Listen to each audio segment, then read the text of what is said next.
Shalom Ouvracha, j'ai reçu la question suivante. Au sujet de la polémique qui tourne sur les réseaux sociaux, principalement dans les cercles maghrébins, concernant une vidéo récente de touristes juifs qui prient devant un mur à Marrakech. Contrairement aux musulmans qui aiment jouir d'une belle vue pour leurs prières hors mosquée et domicile, en campagne ou en bas-route par exemple, nous autres juifs se tournons plutôt vers un mur ou préférons même nous abriter si possible plutôt qu'être en plein air. Pour la concentration lors de la prière en plein air, on préférera tourner le dos à un paysage somptueux pour être dirigé plutôt vers un mur ou une butte. Ma question est la suivante. Je me demandais si nous avions raison sur ce sujet ou s'il ne serait pas permis de s'émerveiller de la beauté d'un paysage en même temps qu'on loue le nom de Hachem Yisraël. Je vous remercie. Alors, il y a beaucoup de choses à dire sur ce sujet, mais tout d'abord, voyons la brève vidéo en question.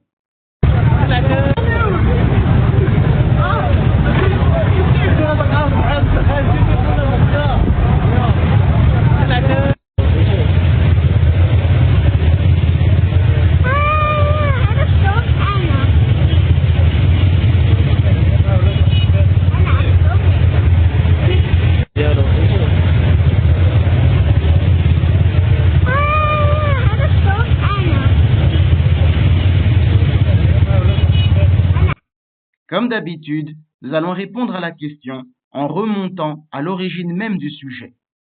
Tout commence par un passage que l'on retrouve dans le livre de Daniel au chapitre 6. Lorsque Daniel sut que le décret était écrit, il se retira dans sa maison, où les fenêtres de la chambre supérieure étaient ouvertes dans la direction de Jérusalem. Et 3 fois le jour il se mettait à genoux, il priait et il louait son Dieu comme il le faisait auparavant. Alors ces hommes entrèrent tumultueusement et ils trouvèrent Daniel qui priait et invoquait son Dieu.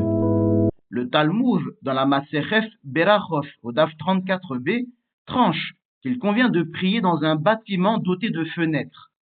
Rashi Zer Tzaddik Livracha explique que la présence d'une fenêtre dans la pièce où l'on prie nous permet de voir le ciel, et que de ce fait, contempler le ciel tout en priant invite à l'humilité, incitant à prier avec une plus grande ferveur, puisque le ciel nous rappellera le trône de Hachem Yisraël. Le Talmud cite ensuite Rav Kahana Zer Tzaddik Livracha, selon lequel, bien qu'il puisse être permis de prier tout en regardant le ciel à travers une fenêtre, prier en plein air est considéré comme un acte orgueilleux. Rashi explique que prier dans un lieu relativement abrité, plutôt qu'en plein air, suscite une plus grande crainte du roi et brise l'orgueil du fidèle. Je vais essayer de vous faire comprendre cette idée. Il est plus facile de ressentir la présence du roi à l'intérieur d'un bâtiment, dans un espace clos ou entravé d'une certaine manière. D'ailleurs, les palais sont généralement des espaces clos. À l'extérieur, en plein air, on se sent plus libre, ce qui n'est pas propice à une audience privée avec le roi des rois, d'autant que les occasions d'être distrait sont multipliées. Observer la nature tout en priant détourne notre kawana. Ce n'est plus sur le Melech Malchei HaMelachim HaKadosh Baruch Hu que nous nous focalisons, mais sur la beauté d'une création, alors qu'on est censé, en prière, n'être focalisé que sur Hachem Yisraël. Les Possérim précisent que cela s'applique aux situations où une alternative existe. En d'autres mots, quand vous avez le choix entre prier dans un espace clos ou en plein air, il faudra toujours privilégier la prière dans un espace clos. Toutefois, une personne en voyage, pour qui le meilleur endroit pour prier est en plein air, peut y prier sans que cela soit considéré comme de l'orgueil. Mais elle veillera à des fins de discrétion, d'humilité et de soumission, ainsi que pour empêcher toute perturbation, de prier contre un mur, un arbre, une clôture, etc., etc. Par conséquent, en l'absence de bâtiments appropriés, il est préférable de privilégier les zones boisées aux espaces complètement ouverts. Nous l'apprenons notamment d'une question posée par les Tosafot Zichronam Livracha sur le passage biblique suivant. Cependant, Isaac était revenu du puits de Lachaïroï, et il habitait dans le pays du Midi. Un soir qu'Isaac était sorti pour méditer dans les champs, il leva les yeux et regarda. Et voici, des chameaux arrivaient.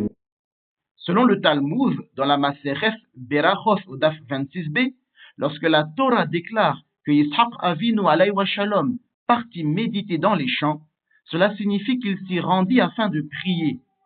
Les Tosafos posent alors la question suivante. Comment Rav Kahana a-t-il alors pu qualifier d'acte orgueilleux le fait de prier en plein air? Les Tosafos proposent deux réponses.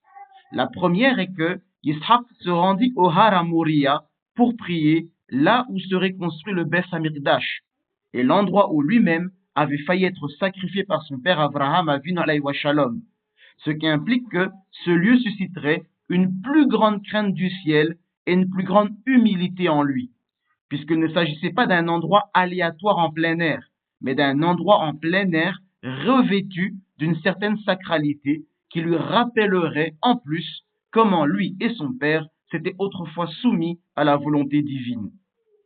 La deuxième solution proposée par les Tosafos est que Rav Kahana déconseillait de prier en plein air, où la prière pourrait être perturbée par les passants, alors que Yitzhak Avinu se trouvait dans un endroit où personne ne pouvait le déranger. Selon cette deuxième réponse des Tosafos, il n'y a rien de mal à prier dans un lieu totalement exposé, pourvu qu'on soit certain que personne ne perturbera notre prière. Mais d'après la première réponse des Tosafos, c'est mal de prier dans un espace totalement exposé. Et le cas de Yitzhak n'était rien d'autre qu'une exception, car il s'agissait d'un lieu spécial, véritablement lié à la crainte et soumission à Hachem Yisraëli. Rabbi Yosef Karo, Zer Sadik Livracha, dans son Beth Yosef, remet en question le second raisonnement des Tosafos. Pourquoi Rav Kahana a-t-il affirmé que prier en plein air était de l'orgueil?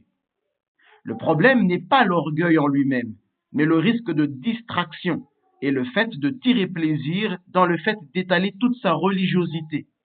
C'est pourquoi Rabbi Yosef Karo suit le premier raisonnement des Tosafos dans son Shulchan Arour et cite le raisonnement de Rashi en déclarant dans la partie Or HaChaim, le Siman 90, le Seif numéro 5, qu'il ne faut pas prier dans un lieu ouvert comme un champ, car celui qui se trouve à l'abri des regards craint davantage le roi et a le cœur brisé.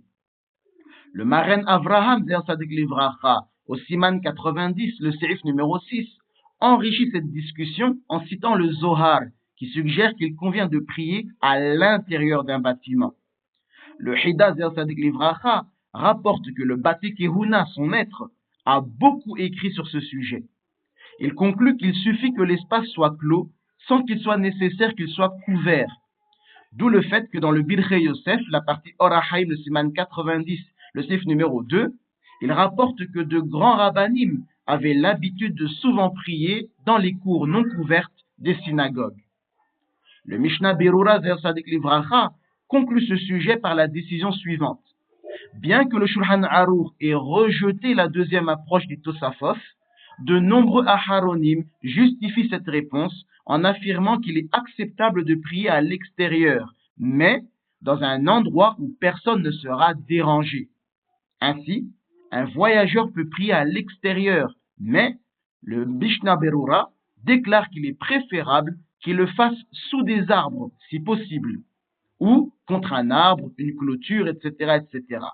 Cependant, une personne chez elle ne doit pas se fier à cette règle et doit prier à l'intérieur, comme cela est rapporté dans le Mishnah Berura, le Siman 90, le Seif Katan numéro 11. Ainsi, il semblerait que, selon le Mishnah Berura, il soit incorrect de prier à l'extérieur, même dans la cour d'une synagogue, lorsqu'on a la possibilité de prier à l'intérieur même de la synagogue. D'un autre côté, les Séfaradim qui ont tendance à suivre les conclusions du Hida ont probablement une base halakhique solide pour prier à l'intérieur des cours des synagogues, même s'il n'y a pas de toit au-dessus d'eux, s'appuyant sur le Hida, qui lui-même suivait la décision de son Rav, le Rav Yitzhak Rapaport, l'auteur du Bate Kehuna.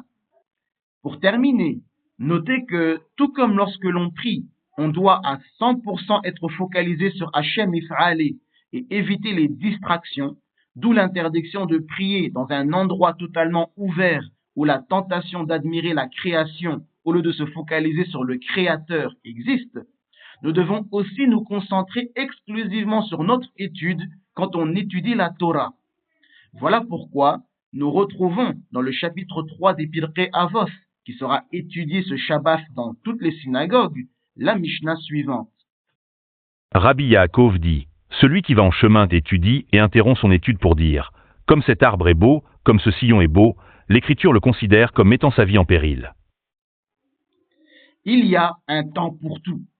Quand c'est le temps pour prier ou étudier, ce n'est pas le temps d'admirer la création. Ça, vous pourrez le faire à un autre moment et non pendant votre audience avec le roi. Kol Tov, Hazak, Uvarour et Shabbat Tov Mvorach à vous tous et à vous toutes.